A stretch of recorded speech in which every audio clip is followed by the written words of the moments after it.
Hello guys, আজ আপনাদের সামনে আমি যে ভিডিওটি দেখাবো, ভিডিওটি হচ্ছে ইলেকট্রিক বয়লার নিয়ে। এই ইলেকট্রিক বয়লারটি প্রায় 1 বছর আগে আমরাই ওদের কাছে বিক্রি করেছিলাম।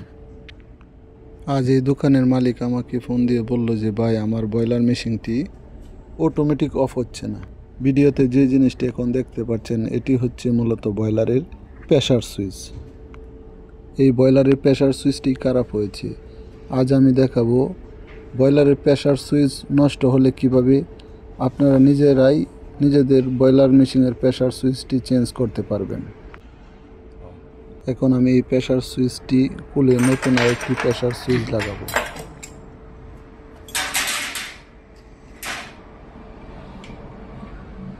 আপনারা হয়তো অনেকেই জানেন না, একটি বয়লারের প্রেসার সুইচ খুব গুরুত্বপূর্ণ একটি জিনিস।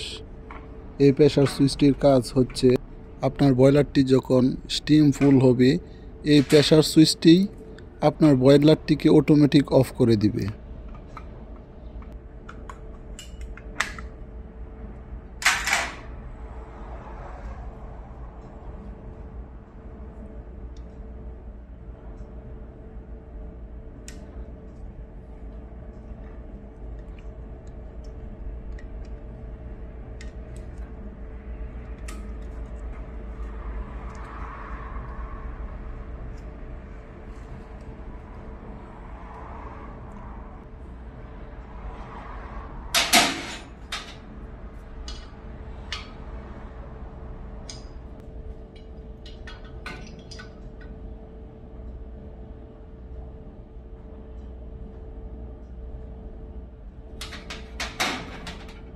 আমরা এই প্রেসার সুইচটি এমনভাবে খুলতে হবে যেন নিচের পাইপটা লস না হয়।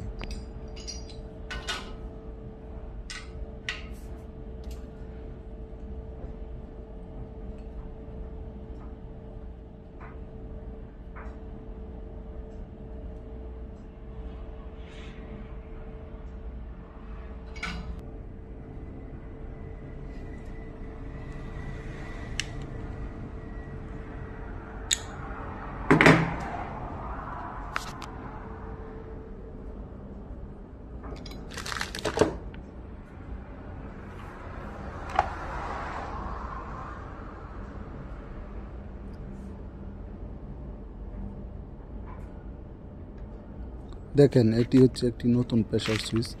এই প্রেসার সুইচটি এখন আমি এই বয়লারটিতে লাগাবো। প্রেসার সুইচটি লাগানোর সময় আমাদের কিছু সতর্কতা অবলম্বন করতে হবে, কারণ এটি হচ্ছে একটি ইলেকট্রিক বয়লার। এই বয়লারটির স্টিম ধারণ ক্ষমতাও যেহেতু কম, সেহেতু ডিজেল বয়লারের তুলনায় ইলেকট্রিক বয়লারের লিমিটটা কমিয়ে রাখতে হবে। আপনারা এই প্রেসার সুইচটি ওপেন করলে দেখতে পারবেন যে এটার মধ্যে লিমিট দেওয়া আছে। এই ইলেকট্রিক বয়লারগুলোতে মূলত 70 থেকে 75 লিমিটেই যথেষ্ট।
প্রেসার সুইচটা লাগানোর সময় অবশ্যই প্রেসার সুইচটিকে ভালো করে টাইট দিতে হবে।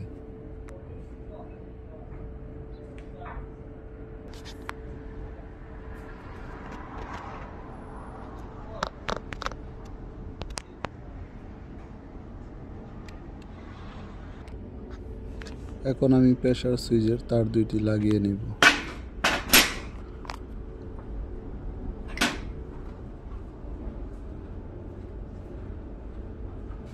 এখন আমি এই প্রেসার সুইচের প্রেসারটি অ্যাডজাস্ট করে নিব। আপনারা চাইলে ঠিক এভাবে আমাদের নিজস্ব বয়লার মেশিনের প্রেসার সুইচটিকে এভাবে প্রেসারটি অ্যাডজাস্ট করে নিতে পারেন। এর জন্য প্রথমে প্রেসার সুইচের উপরে একটি নাট আছে, এই নাটটিকে খুলতে হবে।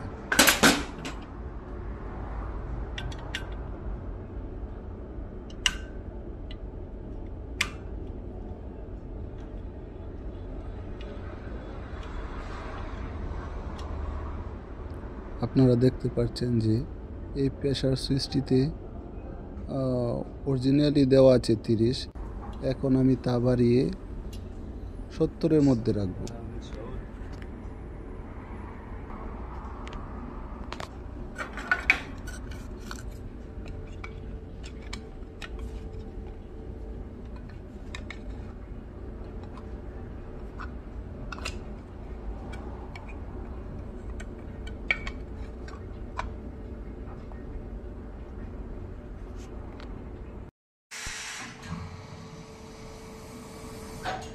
এইসব শিক্ষণীয় ভিডিও পেতে আপনারা আমাদের এই ইউটিউব চ্যানেলটিকে লাইক, কমেন্ট এবং সাবস্ক্রাইব করে আমাদের এই ইউটিউব চ্যানেলটির সাথেই থাকুন।